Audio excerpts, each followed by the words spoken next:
Last week I said that writing starts with ideas. It starts with brainstorming.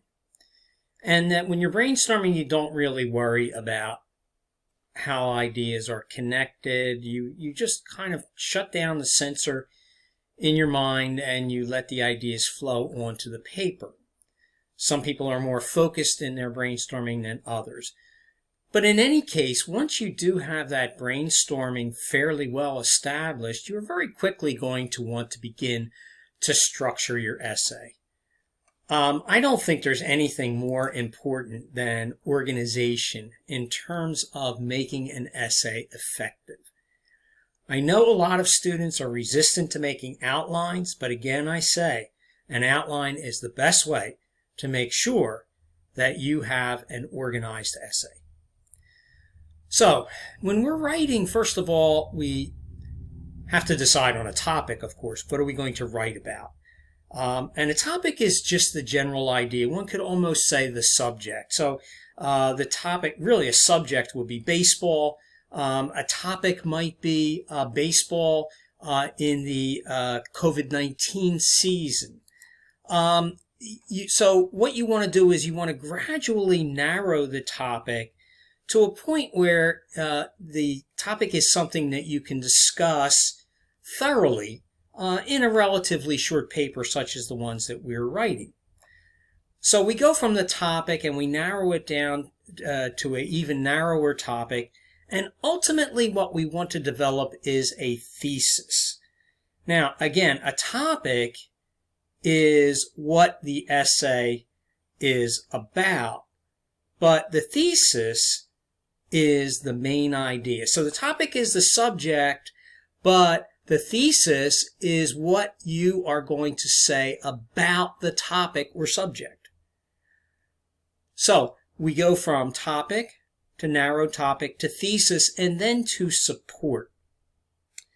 And support means specific reasons, explanations, examples, etc. that support your thesis. And that is the basic structure of an essay, but we'll talk about it in a little bit more detail and a little bit more technical terms. Let's look first of all at the qualities of good thesis. And here we have what I call a Goldilocks question, a Goldilocks issue. A good thesis is general, but not too general. You know, just like this bed is too big, this bed is too small, this bed is just right. So you have to kind of hit that right level. If it's overly general, you won't be able to cover the topic or the thesis in any worthwhile detail. If it's too specific, you won't be able to develop it at all. Secondly, a thesis should be arguable. Usually a statement of fact is not a good thesis, and that's simply because a statement of fact doesn't leave any room for development. An exception to that would be where experts might differ on the conclusions that can be drawn from a fact, but the conclusion really is arguable. Okay, statements of fact are not. Where are you going to go with an essay that starts out, there are 4 seasons in the year? Okay, you're not giving any indication of what aspect of the four seasons you're going to be talking about. So again, the thesis is what you're going to say about the topic. Now, it's not necessary to use first-person point of view to state an opinion in your thesis. I think that, in my opinion. If it's an opinion, the reader will recognize it as such, and more sophisticated writing will not usually identify something as an opinion or I think, I believe. You occasionally can use that, but you certainly don't want to overdo it. Now, in your first assignment, you are going to use a first-person point of view in your essay because it's a personal essay. Okay? So, again, we come to the question of what do words general and specific mean, because this concept is so important in writing, so important in organizing your essays, because writing good paragraphs consists of exactly that, a mixture of the general and specific. It consists of a general main idea and specific details. So what do we mean by the words general and specific? For example, if I asked you, whether the word actor is general or specific, what's your answer? If you answered general, you're right. If you answered specific, you're right. Because it is both a general and specific word. Usually, we can only describe a word as being general or specific in relation to other words. So, for example, the word actor in relation to Humphrey Bogart or to Morgan Freeman is general. There's a class of actors of which Humphrey Bogart and Morgan Freeman and hundreds of others are more specific. If I use the word actor in a more specific, as a specific word, the more general word for actor could be performer, because you have musical performers, you have comedians, and then you have actors, stage actors, for example. So the word actor is a specific word in relation to the more general words such as performer or performing artist, but it's also general in relation to the names of specific actors. So it's important to remember that. And again, it's a Goldilocks issue. Good writing has to have specific details. Now, here's a point that I will emphasize throughout the course, and that is that the problem with writing usually is not too many details. Some students say, I ramble on, I give too many details. Well, you may ramble on, but the problem is not too many details. The problem more often is too few details, too few specific details. If the details are relevant and they are supporting the main idea, there are probably not too many of them. The more specific, the better. Good writing, once it gets past expressing the main idea, is all about the specificity of the words. If you think about it, the more specific you get, which sometimes occurs simply by adding adjectives, the fall colors, the sparkling fall colors, the fall colors of earth tones in brown and yellow and red. All of these give a more concrete picture to the audience of the concept or picture that you're trying to paint for the audience. So as a rule, the more specific, the better. Here's an example of a general statement and a more specific way of expressing that or following up on it. People often post personal details on social media sites, sometimes leading to bullying.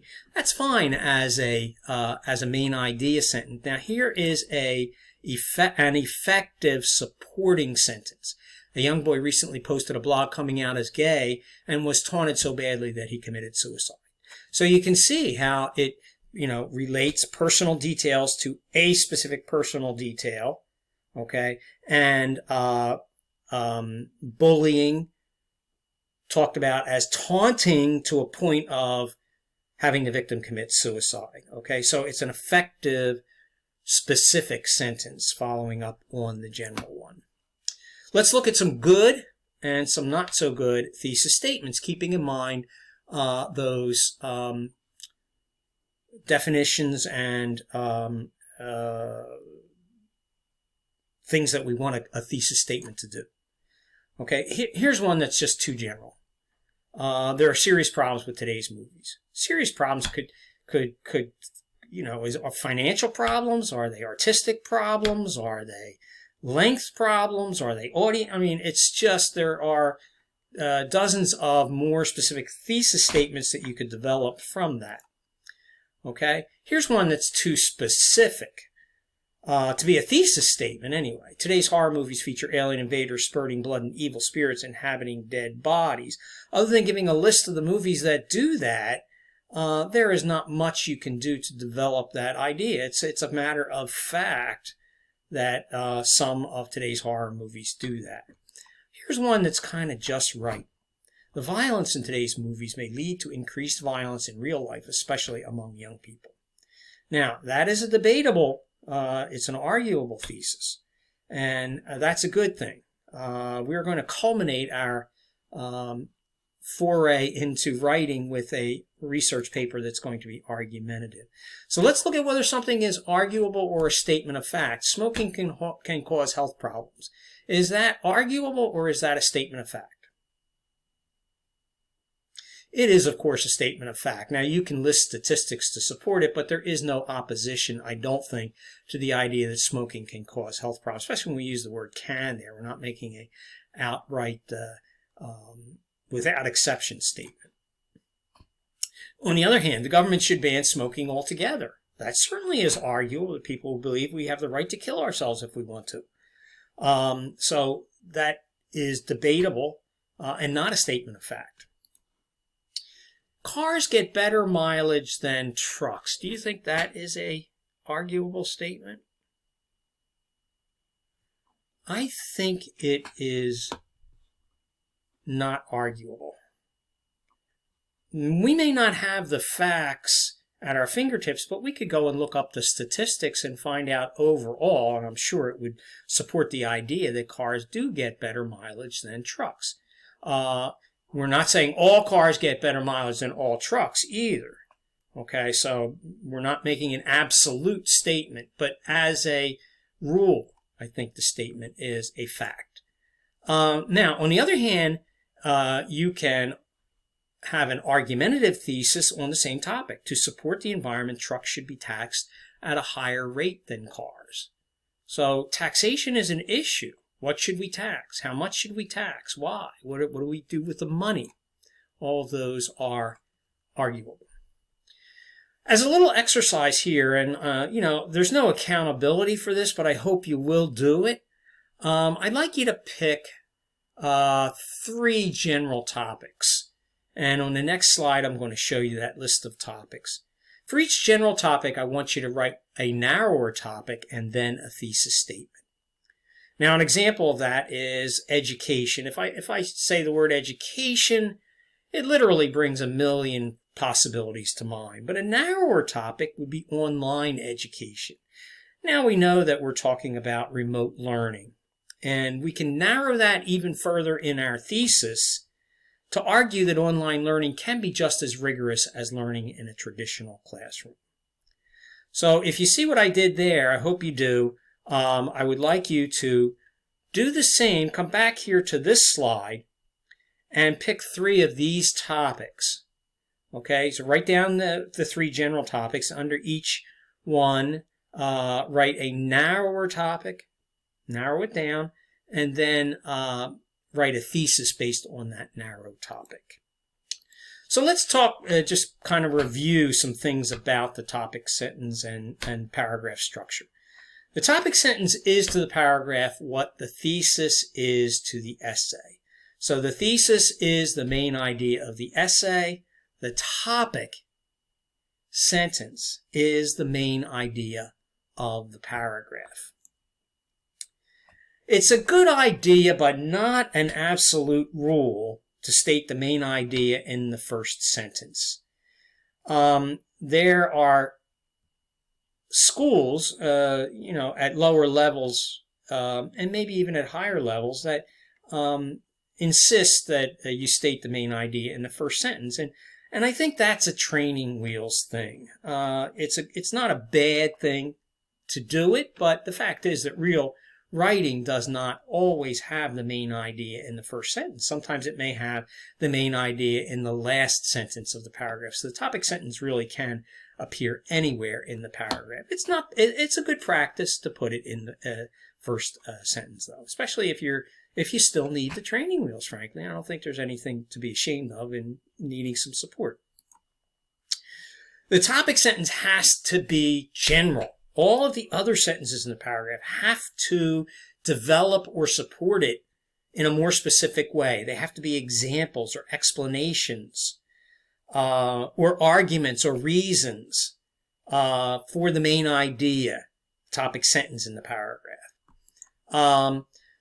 So this is something we're going to talk about later, and that's it for paragraph structure. So I hope that helps you as you structure your personal essay, which is due at the end of this week. Good luck with it.